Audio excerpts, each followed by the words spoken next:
Well, welcome back to the Go Read Sis podcast. I'm Lexie. I'm Kati. And we're your guys' host. Today, we are going to be recommending you guys a couple books each that we would recommend to get you guys to your end of the year goal. I don't know about you guys, but I am very behind. So I will definitely be taking some of these recs and putting them to use because there's no way I'm hitting my end of year goal. Absolutely. I'm also behind on my goal, but it's fine. I have a lot of reading planned for the next 2 months, so hoping that we can catch right up. Yeah, no, I love it. Before we get into all of that, though, I wanted to continue from last week's episode. If you guys didn't watch it, go watch it. And if you have watched it, you know we talked pretty in depth about Kristin Hannah. And I know Kati finally finished The Women, so I have been dying to ask you what your new Kristin Hannah ranking was. Oh my gosh. Yeah, okay. I absolutely loved The Women, like 6 stars. It was so good. And it's really hard for me, I feel like, to rank her books because I think they're so good in such different ways. Mm-hmm. But I feel like as far as emotional impact goes, I still feel like I was the most devastated reading The Great Alone. I think that one was still I felt the most connected to that character and was the most attached to the story. However, as far as perception and changing the way I think and making me really think about things in a different light, The Women is the most impactful in that way. Okay. So it's really neck and neck for me. I think it would have to depend on who I was recommending it to and what I was recommending it for, as far as which one I would put first on the ranking. Okay. But yeah, so The Women and The Great Alone I think are right there. I want to say The Women is higher, but it's only because I just read it. Yeah, that's so fair. It's more fresh. I feel, yeah, exactly. The trauma is still there. Yeah, but I remember feeling this similar way after The Great Alone too. Oh, yeah. So I think I don't think I can pick which one is over the other. But fair. Yeah, okay. So fighting for first is The Great Alone and The Women, and then is The Nightingale, and then is Firefly Lane, and then is Summer Island, I think is called. That one was not That's the good. one you didn't like at all? I did not like that one at all. No. Okay. Yeah. All right. I love it. I'm so glad you loved it. And I was aggressively recommending it to you, and I knew you would love it, but it takes a mental space to be able to read that book. Honestly, I'm really glad that I didn't rush into reading it. I'm glad that I waited and I let it sit and I got excited about it and I read it exactly when I felt like I was ready to read it, because I think exactly like you said, you have to be in the right mental place. You have to be able to process when you're reading that book. There's so much going on that if it's not the right time, it's not gonna be healthy for you, and it's not. Yeah, I also think it wouldn't be as impactful if you weren't reading to read it and digest it and really get into the book and the atmosphere. You have to be in the mind space to put yourself there to get the full impact of the book, in my opinion. I don't know. No, you're so right. The way that I read it is I read it in less than a week, and I read it in big chunks, but over the course of a few days. So it was it took me less than a week to read, but I didn't ever full binge until the very end. I think I read the last 120 pages nonstop in one sitting, but the rest of it was chunks of 30 to 45 minutes of reading. And I think that was really the way to do it, because otherwise it either would have been too overwhelming if I'd tried to read it in massive chunks, or I would have lost interest if I had broken it up more. Yeah, that makes total sense. So I think I read it similarly when I read it, and I read it when it first came out. It was a book of the month pick or something. And gosh, I just, that book is just forever in my mind. It's so good.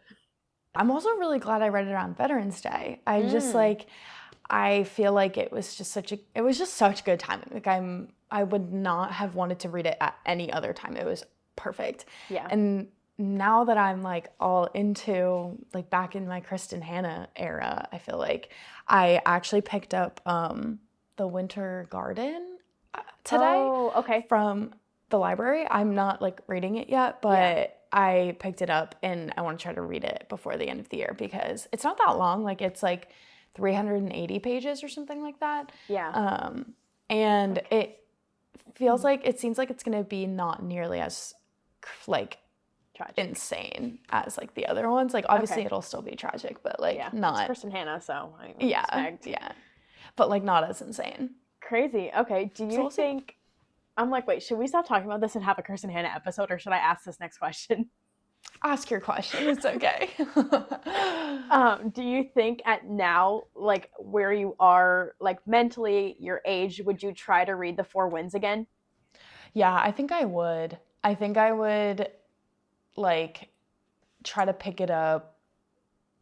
I think I would still give it some time and like pick it up when I'm ready, like I did for The Women. The part of it that I really like that made me not want to read it was like one of the scenes being like a really graphic like abuse situation. Yeah, and which makes sense. I still don't know that I would like I don't you know, like I still don't know how I'd feel. I haven't tried to read it, so I don't know. Was it skippable? It might be, but honestly, I was 19 when I picked it up. So like I didn't really know at the time like how to get through scenes in books that I wasn't like enjoying or that were difficult to read. Yeah. Like I didn't have like the same reading experience then of like being able to like push through that kind of thing. So I don't know. I would be willing to try it again because it's been like 5 years. So crazy. It's 5 years ago. I know. I know. Yeah, I'm just a 24-year-old teenager. No, literally. It's been eyeing me because I have it on my shelf and I never tried to read it because we had talked about it years ago. But like I also have been like I don't want to get rid of it yet. Like I haven't tried it. So, like, I feel like I might want to read it. It feels like it might give, like, a winter-ish vibe. And if I'm correct, it's, like, the Great Depression kind of era? It is the Great Depression. From what I remember, it was more, like, spring or fall. I think they were, like, farmers. I know it takes place in Texas. I read the cover yesterday, which I didn't know at first. I'm pretty sure they're like farmers or something. Okay, so I feel like maybe literally any other time but winter because I don't think it's gonna give like, especially like Texas, you know, like it's not gonna be like cold, snowy winter. Fair, which I'm actually okay with because I don't feel like I'm emotionally ready with it, but I also thought it was like a winter book, so I'm like, if I don't read it this winter, then I don't want to wait a whole year, but if I like wait like spring, summer, then like I might be. Yeah. I can't read 2 Kristin Hannah books in a year. I think this is my 3rd. This year? Yeah. Wow. I feel like I think I read The Great Alone in January, didn't I? Or did I read that last year? No, because I read it in December and you read it before me. Oh, it was like one of the last books I read last year. Okay, so then it was The Great Alone last year. I must have read Summer Island last year also. But I read The Nightingale. Huh? Like, does Summer Island count? Because it's not like, from what you're describing, it doesn't like hit. Like, emotionally, I can't read more than one Kristin Hannah book. I was emotional about it, being that I was mad, so annoyed, and so angry. That's so funny. I know. No, but I did. I read The Nightingale this year. I read at the beginning of the year, like in the spring. And then I read Firefly Lane over the summer, and now I've read The Women. And then if all goes to plan, I'm going to read Winter Garden. So I'm going on like 4 Kristin Hannah books this year. I love that journey for you, but like I'm so scared for your mental status. Honestly, Me too, a little bit, but it's fine. I've been in like a little bit of like a depression since I finished the No, Waiting. that's so real. Like, it's not like, you know, like sometimes you read something and it consumes you in a negative way. Like Yeah. it makes your anxiety worse or whatever, like depending on like what you're watching or reading. Yeah. I always try to like not like read books or watch shows that don't make me feel like that. But I feel like with Kristin Hannah specifically, it's not, I mean, it is negative that you're like depressed, but like it's not negative in like, oh my gosh, like everything sucks. It's like, oh my gosh, like I'm like this really happened. Yeah. Yeah, it's definitely a different feeling. Yeah. And I don't think I would keep reading them if it was like in a negative way of like you're saying about making your anxiety worse or like Yeah. making you really critical of yourself. Like there's some that like do Or that others, just yeah. like or others or like I feel like we've talked about this before, but like the Magnolia Parks books. Exactly what the book was on my mind. Yeah. Yeah, like they put you in a like mental place of just like not being your best self Like because just judgment. Like for me, I was like everything. I was like, what are you wearing? And I'm like, Lexie, what? Like, what? Where did that thought come from? You literally go to the store in your pajamas sometimes, but like, yeah, it just really put me in a really negative mind space that I wasn't proud to be in. yeah. So there's definitely books like that it's like you just can't like consume too much of it. Otherwise, like you're just not going to be in a good place. You're not going to be the best version of yourself. But like with the Kristin Hannah books, I think that they make you way more introspective. They make you think about things so deeply, and they like change your mindset in a way that makes you, I feel like, more selfless. Like I think 100%. one of the things I said in my review was like, I feel like the book teaches such like kindness and empathy. Like listen to people's stories, listen to what they have to say. If someone's hurting, help them. Like reach out to them, be there for them. Don't judge based on what you understand, but actually let them explain their perspective and be there for them whether or not you understand it. Like that kind of change to your like mental is a positive change. Like that is so good. Yeah, it's completely different. Like when I say like a Kristin Hannah book makes me depressed, I'm not lying. Like the emotional, it feels, and I think we talked about it last week, so I don't want to like get into it too much, but she has a way with her words to make you feel like whatever the main character is going through, you are right there with them. Like you are in the internal monologue, especially with the women. It's one POV. So like you feel so connected to Frankie. Like, and it's years. I'm not talking like 1 or 2 years. Like I think with that one, 10. It's like 10. Yeah. So like you just get so attached and you just feel every single emotion that these characters feel. And they're going through a war. So of course there's these negative like emotions, and especially with the women, you get the aspect of coming home from the war right after, 5 years after, and like 10 years after, and like the repercussions of that. So when I say you get depressed, it's like wow, like people really went through this, and it makes me feel very, very grateful for like the time we live in, the life we live, the modern technology and all of that, like medicine, like all of it. Yeah, absolutely. I feel the same way about The Great Alone. Like you follow her from the time she's like 7 until she's she's like 50. Like you are That's right. watching someone's entire life. Like you get so connected to them and so involved in like and just attached to them and to what they do. Like I still think about the end of The Great Alone, and I read it almost 2 years ago. Like anyway. We're basically Kristin Hannah's biggest fan. Kristin Hannah, if you're watching and you ever want to come on this podcast, we would be honored to have you. For real. Like, I'm sorry we keep talking about it. I think this is like 3 podcasts in a row where we've talked like we in just depth can't about stop. her.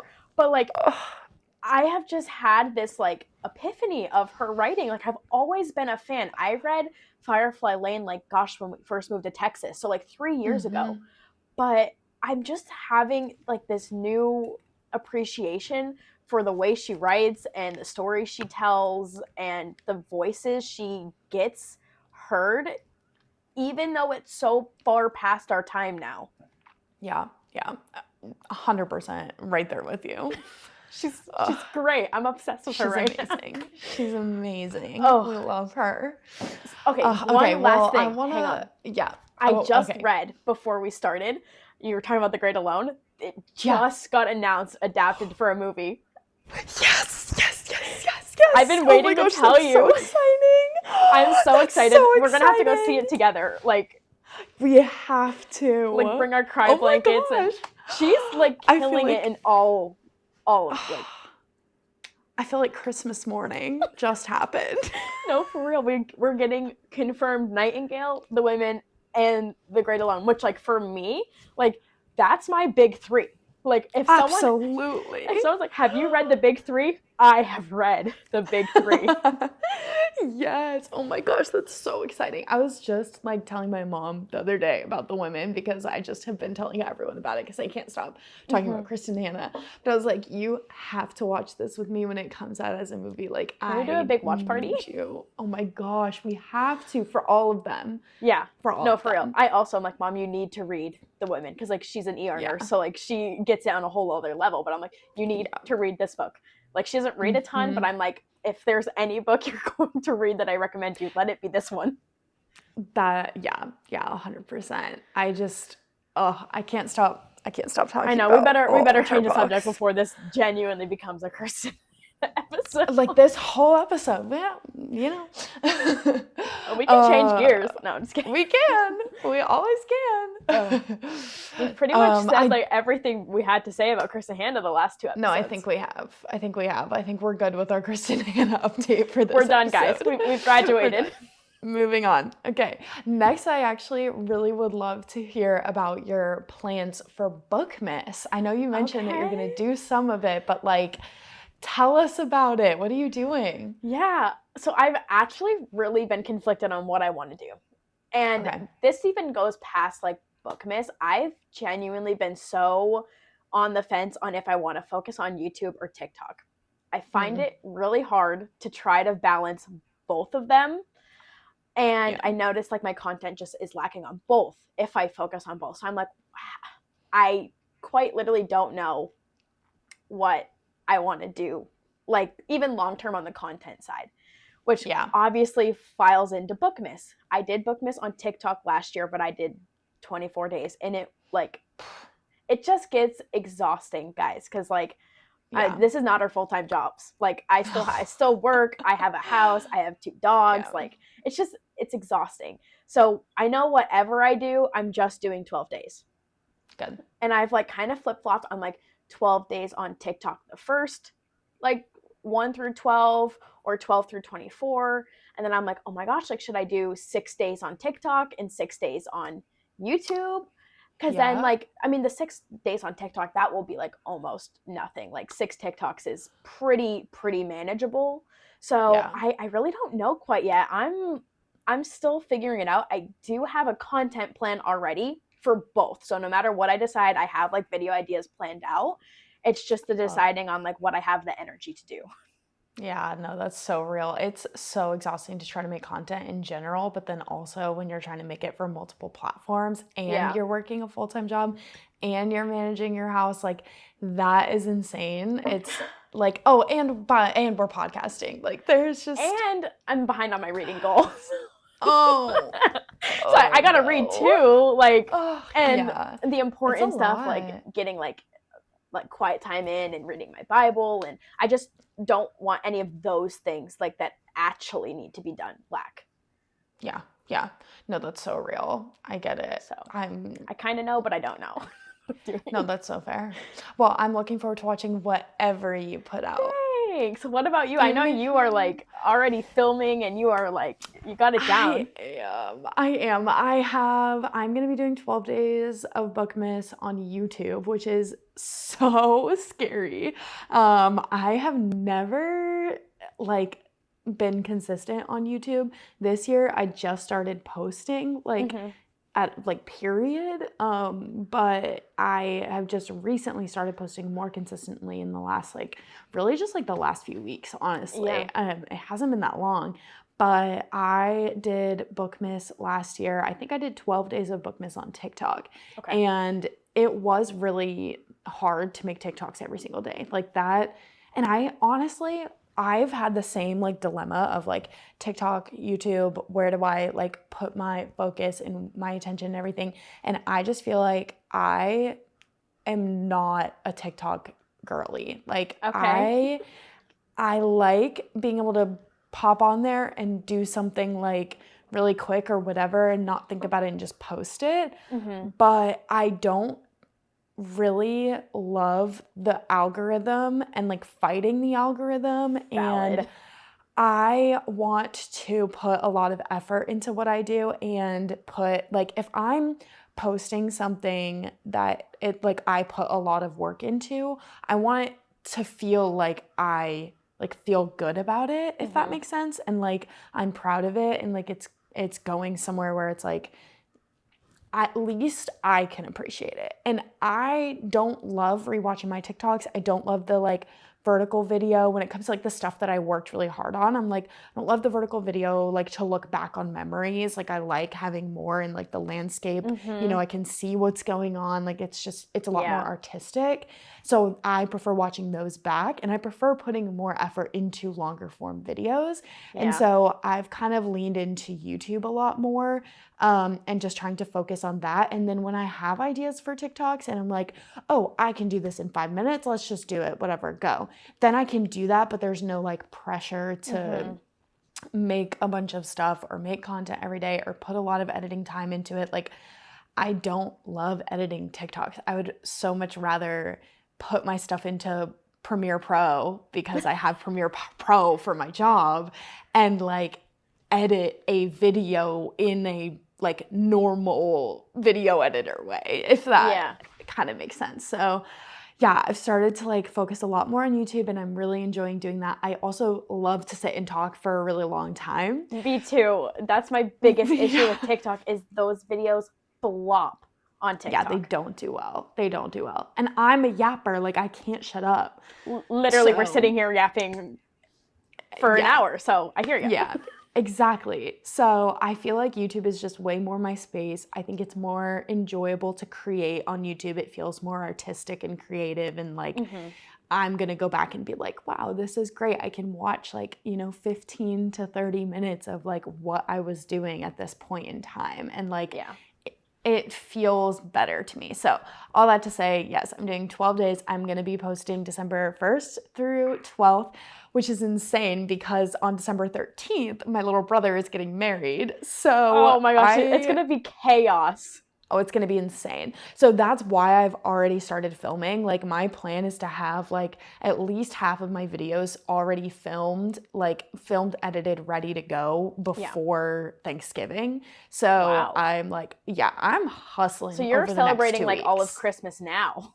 Yeah, a little bit. I'm about to start decorating. Like I have like my all 12 videos. Like I know what I'm doing for all of them. And I've started planning out exactly when I'm filming each one of them. I've already filmed for 2. Ooh. And I am just, it's so fun. And it's fun because I love vlogging. That's something that I really miss that because I don't like the vlogs on TikTok. Like you said it perfectly. No. Like it is not enjoyable for me to watch them again on TikTok. Like a couple months ago, my parents were here and I did a vlog on TikTok and YouTube and they were almost the same exact content because I just filmed everything twice and I have never seen myself going back to the TikTok one. No, it's so much more sentimental to watch it in like a long form. It's horizontal, like it's full picture. I'm like, it encapsulates what's going on. I love that word. Yeah. Me too. Instead of this like short little like vertical TikTok scroll. And then for many, many years and decades to come, like TVs, I hope and pray will stay horizontal. So I will never buy a vertical TV. You guys heard it here. If that becomes a thing, I'm out. I hate that idea. I hate that concept. And I think a lot of people are going back to horizontal video and long form content and quality over quantity. Like I am such a quality over quantity person, hence why I'm so behind on my reading goal. Like I have only read like 40 books this year when last year I read 80. And this year, I've just been so focused on like high quality books. Isn't that insane? I've read half. I'm 100% with you. I finished last year with 102 books. I've read 52 this year. Yeah. But quality over quantity. I was going to say last year, I gave so many books 1 or 2 stars because I was like, I can't DNF it because like I need to put this on my list like for my reading goal. And like I'm already this far and whatever. But like this year, I maybe have 2 2-star books and 1 1-star book. And the only reason I finished it is because it was a buddy read. So I've just been reading books that I enjoy so much more and longer books that I had been putting off because I was like, I can't read it because like I'm never going to hit my reading goal. And I don't think I'm going to hit my reading goal this year, but like I feel like I've gotten to a point where like it doesn't bother me that I'm not going to hit it as much as it would have like last year or the year before. Because like I feel like I started posting consistently on TikTok last year, and I'm not going to say it was all performative because I really think I was authentic, but like this year, I don't, like if I don't hit it, like I don't care that makes me look bad on like social media if it does or whatever. Like I'm enjoying the books I'm reading, and that's fine. I'm reading for the books I want to read. Yeah, exactly.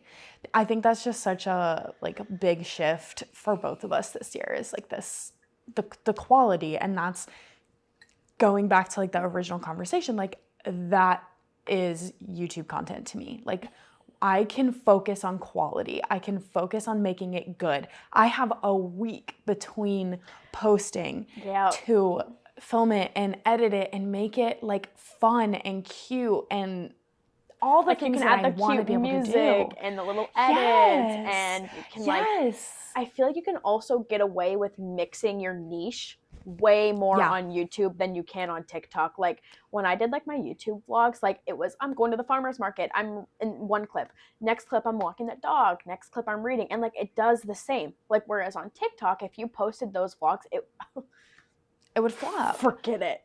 Yeah. You're making me miss YouTube. I'm like, wait. I'm sorry. Listen, I'm not trying to talk you into one or the other. This is what I'm experiencing right now. And I'm having so much fun vlogging for YouTube. I have been a vlogger, unposted vlogger, since I was like 2 years old, okay? That's hysterical. I have a video of me like as a toddler. I'm with my parents. They were in some kind of like mission something, like Bible camp. They were like volunteering at Bible camp. And I'm like 2 years old and I'm looking in the camera and I'm like, live from Madison, it's Winterfest. And I'm holding my little microphone. I'm like 3 years old. That's hysterical. And then my whole childhood, like in middle school, like I was always vlogging everything. Like I was running around with my little, like I had GoPros growing up. I had fake GoPros that were like $20 from Walmart. I know what you're talking about. Yes. I had a little like digital camera. Like I watched vlogs and I vlogged myself. My mom didn't let me post them, which, you know, for better or worse. Thank you, Katie's mom, because I'm sure we would have loved little Katie's vlogs. Oh yeah, they would have been really embarrassing. But also I'm at a point in my life where I don't really care anymore. There's like some really embarrassing stuff of me on the internet, and I just am embracing it. But yeah, anyways, I feel like it's going back to like what little Katie loved to like. I love that. Do YouTube vlogs. Like 12-year-old me would be like screaming that I'm like posting on YouTube. Yeah. So I'm doing it for 12-year-old Katie. Oh, that's so cutie. I love it. Yeah. Yeah, so that's my bookmas plan. That was a big I'm so excited. Wraparound to bookmas. It's okay. Yeah. We haven't yapped in like a week, so. No, we haven't. Actually, it's only been like 4 days, but that's okay. Okay, guys, it's been a really long week for me. That's fine. Oh my gosh. All right. Do we want to get into the book recs? Yeah, well, I mean, we were talking about like trying to hit our reading goals, and both of us were kind of saying, even like before we started, we were just talking about how like neither one of us has been really reading a lot of short books this year because we've been like actually focusing on quality books that we really want to read and like expanding our horizons. Like we both picked up Brandon Sanderson this year. Go team. That was amazing. So good. But life-changing. Yeah. Life-changing. But because of that, you probably have heard some of these recs before because they are the shorter books that we've read in years past that are still good, and we do still recommend if you're like, I want to read something good, but I also want to hit my goal. These ones will do both for you, but you might have some rinse and repeat from some past years because we've been big book girlies this year. Yes, we have. Yes, we have. All right, do you want me to go first or you want to go first? Yeah, why don't we just go every other? You can start with your first one. Yeah. Okay, so the first one I'm going to recommend, I did throw one Christmas book on here because we're posting this right around November, so like I have to like shameless plug throw my Christmas book in, and I'm going to recommend The Most Wonderful Crime of the Year. I cannot remember the author right now, and I didn't write it down, so I'm sorry. It's like Allie Carson or Carlson. I can't see it on my shelf either. I know that the first 3 letters of the last name are CAR because I was looking for it in the library today and I couldn't find it. Editing Katie, put a picture of it right here. Please. Perfect. But this is like, oh my gosh, I can't think of that movie. Oh, like Who Done It, but like Christmas version. It's very fast paced, very short. I remember it being like very cutie. I don't remember guessing the plot twist, but like that could mean nothing to seasoned thriller readers. But I just overall remember like just having a lot of joy reading this book. Like it was fun, it was cute, it was fast paced, it was Christmassy, but not like cringy Hallmark Christmassy, but like funny Christmas, which I really loved. Okay, love that. Yeah. That one's on my list for this year. I need to pick that one up. I can bring it to you next weekend at our readathon. Actually, that would be great if you would do that. Mm-hmm. Okay, perfect. Well, my first one is The Naturals. This one is great. If you guys liked the Inheritance Games, it's the same author. It's just really cute and fun and fast-paced. It's a YA like mystery. The kids are kind of like, they're not like superhuman, but they're kind of like superhumans.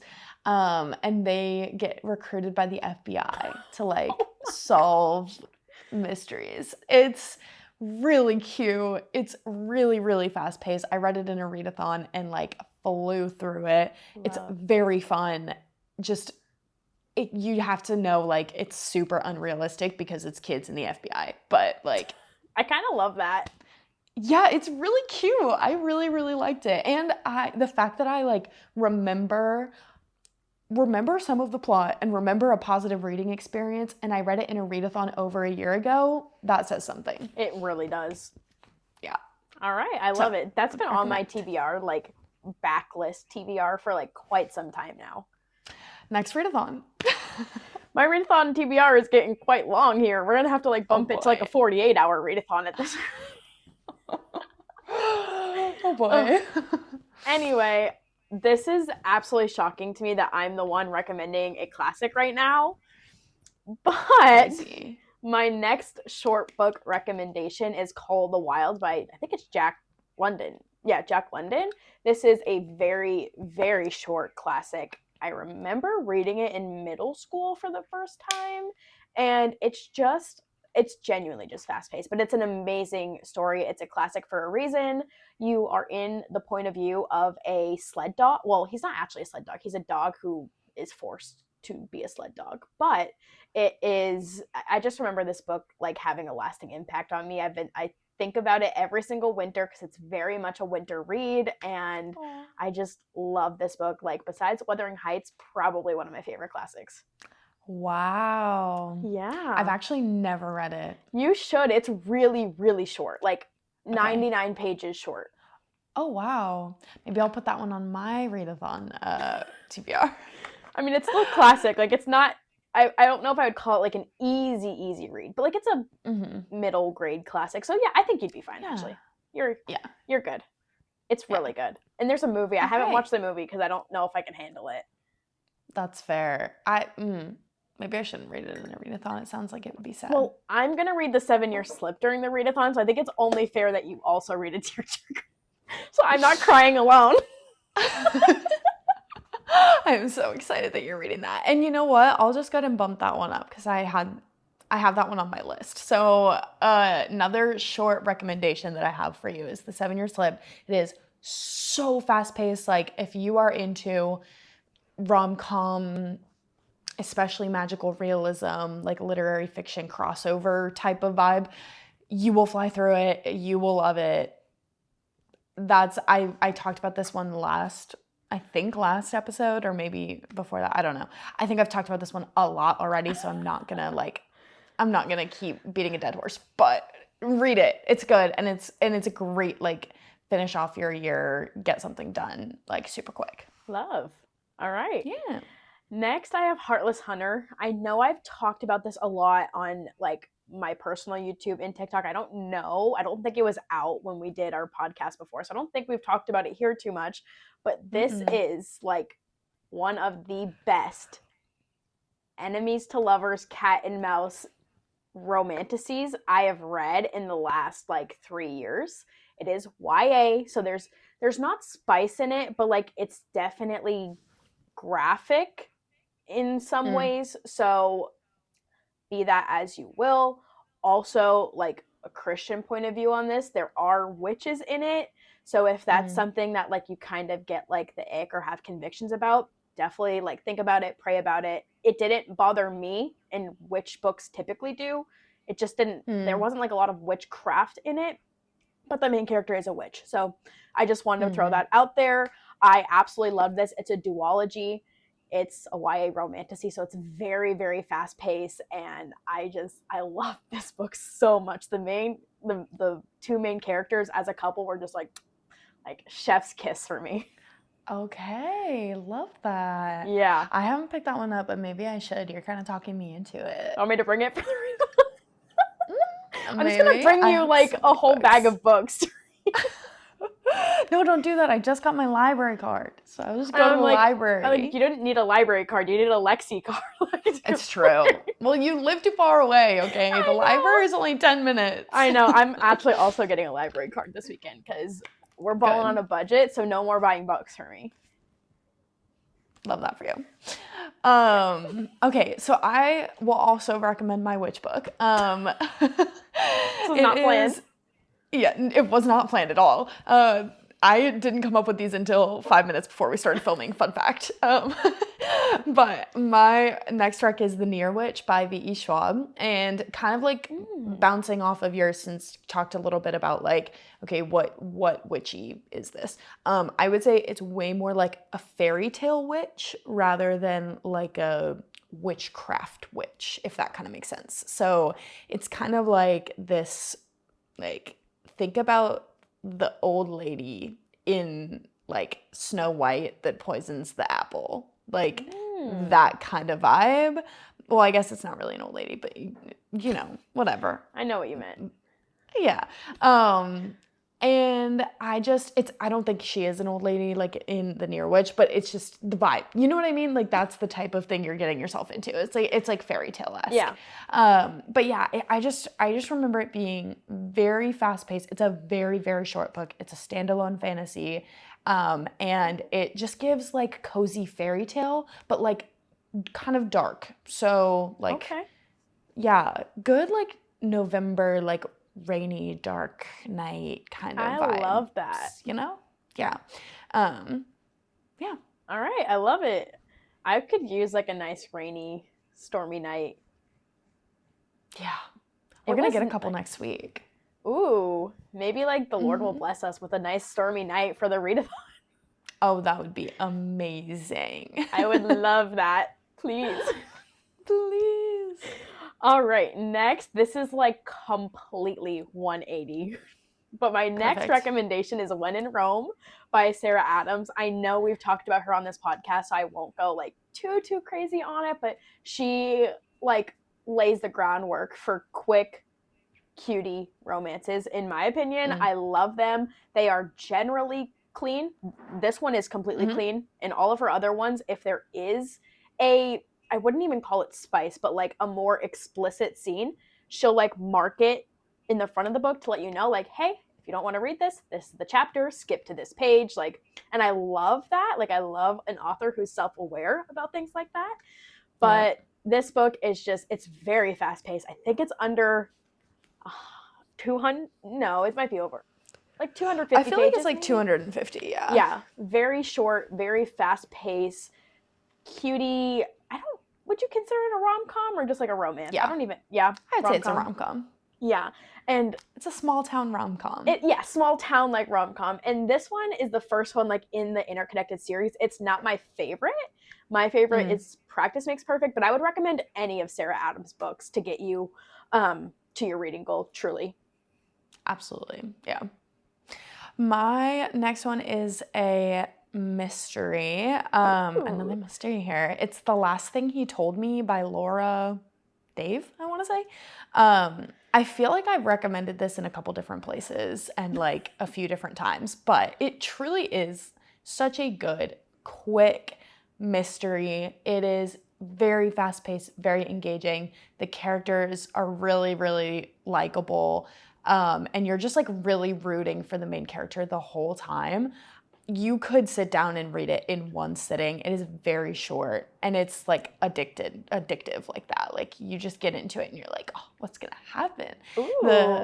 The basically like premise is the husband leaves his wife and his daughter and has just this very obscure message about like, don't follow me, but like take care of my kid. It's not her kid, it's just his kid. Okay. Ooh. And it's really, really interesting because then they, of course, are like, well, we got to figure out what happened to him. And so the whole book you're just following like the wife and the daughter and their little adventure. Is this a TV show or something? Mm-hmm. Okay. Yeah. Then I think I know what you're talking about. I'm trying to remember if it was a show or a movie. I think it was a show. It was a show. Okay. The show wasn't quite as good as the book as typically they are. Yeah. But it wasn't bad. It wasn't a bad adaptation. Okay. Nice. Yeah. I think that's been on my like also backlog TBR. I've been recommending that one for like a year. Yeah. Okay. Good. Now this is my last one. I also had to throw a thriller on there and I put Listen for the Lie. I think this is Amy Tintera, but I also could be mixing up First Lie Wins. I get them mixed up. This is the one with the red cover and the headphones. This is just a very fast-paced mystery thriller. Also, if you put it on 2x speed on audio, the audiobook is phenomenal because in the book, it's like half the story and half a podcast style. Mm-hmm.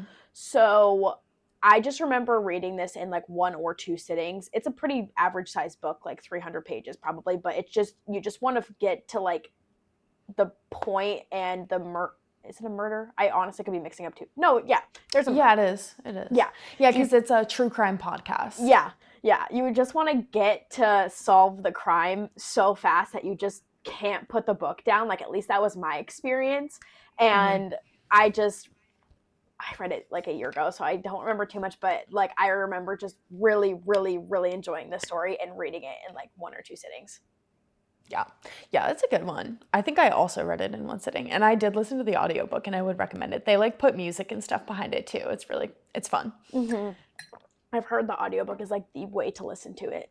It honestly or really consume it. It would be a great, like, if you were wanting to listen to something while you're like wrapping gifts or like road tripping to see your family. Yeah, exactly. Good travel audiobook. It's good. Maybe a little spooky or no? I would say it's a little bit like thrilling, like you're a little on the edge of your seat, but it's not necessarily like spooky. But like if you're driving at night in like the middle of nowhere cornfield. Maybe. And you're listening to like what is kind of a vibe. Effectively a true crime podcast. Yeah, it is a little bit of a vibe. Oh gosh. Okay, my last one, I'm actually gonna broaden this because I had one specific recommendation, but I'm broadening it out a little bit. The recommendation is gonna be any of C.S. Lewis's fiction novels. He has like a lot actually, and most of them are very short. Obviously, there's the Narnia series. Narnia, like the first, The Lion, the Witch, and the Wardrobe, which is not actually the first one, fun fact, but you can start there. The Lion, the Witch, and the Wardrobe is so cute, and it's such a good Christmas book because it's like takes place around the holidays, and it's, well, kind of. In Narnia, it's like always snowing, and it's always winter, but never Christmas. That's like the whole, if you don't know, I don't know why you wouldn't, because Narnia's been around forever, but it's really good. It's really cute. It's a really good one for Christmas, and one that I just would highly recommend, that if you're like, I just need to read something, I want it to be like cozy and fun and fast paced. Like, it's a children's book, really. Like, my mom read it to me when I was like 8. So also, if you have kids and you want to read it to your kids, it's a really fun one for that. But he has a handful of other like novels that are short. The Screwtape Letters being one. The Great Divorce, I think is what it's called. Yeah. Is another one. That one's pretty good. And then there's another one that I can't remember the name of right now, but that I read also by him that was a novel that was really good. No, that one's nonfiction. Okay. He has another like fiction. I feel like I can see the picture. The picture. I can see it too. The cover. But... well, The Abolition of Man. I don't think I read that one though. The other, what's it called? I can't remember what it's called. But he has a handful of like fiction books that are short and sweet and would be good to just kind of like breeze through. I'll say though, his writing can be a little bit like heavy, I guess, like wordy, and it's old, so it doesn't feel like our common language. So if you're really looking for one to like absolutely breeze through, the Screwtape Letters and Narnia, I would say, are the most like readable of his. I read Screwtape Letters in one day. Yeah, I do remember just feeling very heavy after reading that one though. Like, that one's really heavy. Yeah, like just the story of it and whose point of view you're in just really hits. It's heavy. It does. It's heavy, so you have to be ready for that, like emotionally. If you're like, I don't really want the heavy, I'm not down for that, read Narnia. It's so good. You haven't read those, have you? No, I own them. And I've seen all the movies, but yeah, I have to read them. You should. You should read The Lion, the Witch, and the Wardrobe if you get time, like around Christmas time, because it is such a vibe for Christmas. I honestly would reread it this season. Buddy read? Buddy read? Go Read Sis book club? Oh my gosh, guys. Should we do a Go Read Sis December book club? Just December. Yeah, just that. I don't know if it'll be hard for us to match up a book like every month. I feel like like with our in-person book club and like all the other books I want to read, like it feels hard to commit to reading one specific, well, I guess in this case it'd be 2 specific books every month because like in person. Yeah. So like it would just be like December. But does anyone want to read Narnia with us? Let us know. Well, we could read Narnia together. That would be really fun. That would be fun. Okay, those are all my recs. We did it. Go team. Go team. I feel like this is gonna be a long really? podcast. It feels like No. It's only 5:02. And we didn't start right at 4. Okay, that's true. I think we did good. Guys, we're always gapping for so long. I know. I think we did pretty good this time. I think this is a good one. This felt like very like we're on like the same vibe today. We are. Are you guys on the same vibe? Are we on the same page? It feels like it. Let us know. Let us know. Oh my gosh. Sometimes I laugh at myself for like breaking the third wall and talking to a camera. Yeah. Oh, what was I watching recently? Oh, Modern Family. Started Modern Family this week. That's all. I haven't watched That's it. all I have to say. It's funny. Okay. It's another one like The Office or, yeah, I would compare it to The Office. Fair. I just finished the new season of Secret Lives of Mormon Wives that came out yesterday. How was it? Wait, you just finished it and it came out yesterday? Girl! I know. Tell us the tea. How was it? It is so brain rot. Like, okay. But, like, I can't... honestly, if Magnolia Parks was a TV show, this would be it. Like, I mean, they're full adults and they're married and have kids, but they are so out of touch with reality. It physically hurts. But, like, the things that they have issues about, I'm like... You are so out of touch. It's so evident, but, like, I can't stop watching this. But if you guys are watching it, you probably know. If you can get to the 3rd season, I feel like you start to see the women, like, in a different light, and they're all so broken and lost and toxic. And I actually felt, like, way more connected to these people, for real in this 3rd season. But, like, again, the things that they're going through, I'm like, if only that was what, like, my issues were. Yeah. If only. Yeah. But... I don't know. It just really put into perspective, like, the grass is not always greener on the other side. I'm very thankful for what I have in my life, and I don't want the Mormon, like, their lives or whatever. So, but it's completely brain rot. Okay, that's so fair. I've not watched even, like, a single episode of it. I don't even really, like, fully understand what it is, but it's a reality TV show about... They call themselves Mormon wives, and maybe some of them practice, but like, we don't drink coffee because we can't have, like, caffeine in the Mormon culture, which is yes, but then, like, the next clip they're doing, like, recreational ketamine for therapy. Oh, don't they also drink sodas? Like, that's... caffeine. Yeah. It might not be the caffeine. I think it's just genuinely coffee. They can't... I'm not, like, super familiar with the Mormon culture, to be honest, so, like, I don't know what exactly... I think it's just coffee. But yeah, they're like, oh, we can't drink our coffee, but here's my second 44-ounce soda of the day. That's insane. Yeah, I mean, I like a soda as much as the next girl, but, like, 2 44-ounce sodas is, like, crazy. But it's very entertaining. Like, okay. But it is also very much one of those shows where if you watch it, like, too much, it really does, like, negatively affect, like, your brain and your attitude and all that stuff. So yeah. Fair. Yeah. All right. Well, that was a fun little catch-up. Thank you. Thanks for our TV show catch-up. Well, I think we're going to go ahead and wrap this episode here. Thank you guys so much for hanging out with us on your whatever day it is and time it is for you.